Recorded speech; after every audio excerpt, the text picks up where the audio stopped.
Bon, je voudrais d'abord qu'on parle par rapport au pourcentage d'exécution de nos travaux. Bon, tout dépend. Nous avons certaines infrastructures qui ont été réalisées à 100%, dont la plupart d'ailleurs ont été réalisées à 100%. Et ça dépend parce que les infrastructures qui sont en cours d'être réalisées ne datent que de l'année passée.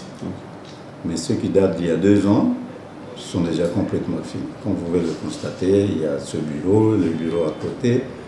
Nous avons le cachot qui est à côté aussi. Nous avons le centre de santé complètement fini. Nous avons le bureau du CLD couplé avec le bureau on va mettre aussi la radio communautaire complètement finie. Nous avons ma résidence que j'occupe déjà depuis 2 ans complètement finie. La résidence, je vous mets ça adjoint, qui est pratiquement 90%. La maison elle-même est complètement finie. Il ne reste plus que la clôture. Nous avons l'abattoir qui fonctionne. Nous avons 2 bureaux de quartier administratif complètement finis. Nous avons les routes qu'on a asphaltées en bicouche de 7 km complètement finies. Nous avons les 2,5 km asphaltés qu'on avait fait, comme vous savez, la province et la commune, complètement terminés.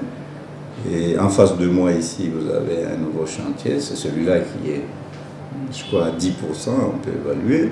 Nous avons, en tout cas, il y a plein de chantiers ici qui sont en cours d'exécution. Cela varie entre 10% effectivement et 40% du taux d'exécution.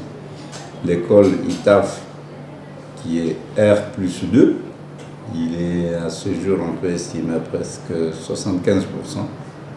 Donc il ne reste plus que les travaux de finition qui ont déjà commencé, mais il faut les terminer, et la toiture. Donc évidemment la peinture, etc. Nous avons aussi amorcé les travaux de construction des caniveaux. Pas plus tard qu'hier, nous avons reçu les documents de l'ARMP Kinshasa pour permettre à ce que nous puissions aussi démarrer les autres 8000 mètres de travaux de canalisation qui vont bientôt commencer. Et puis,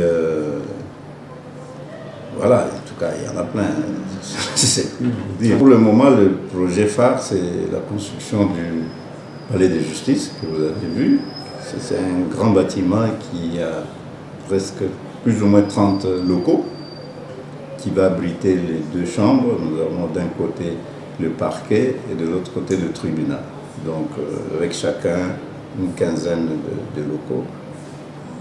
Ça c'est le projet phare. Nous avons aussi un pont que nous sommes en train de construire de l'autre côté qui va relier les 2, pas quartiers, mais ce sont les 2 cellules.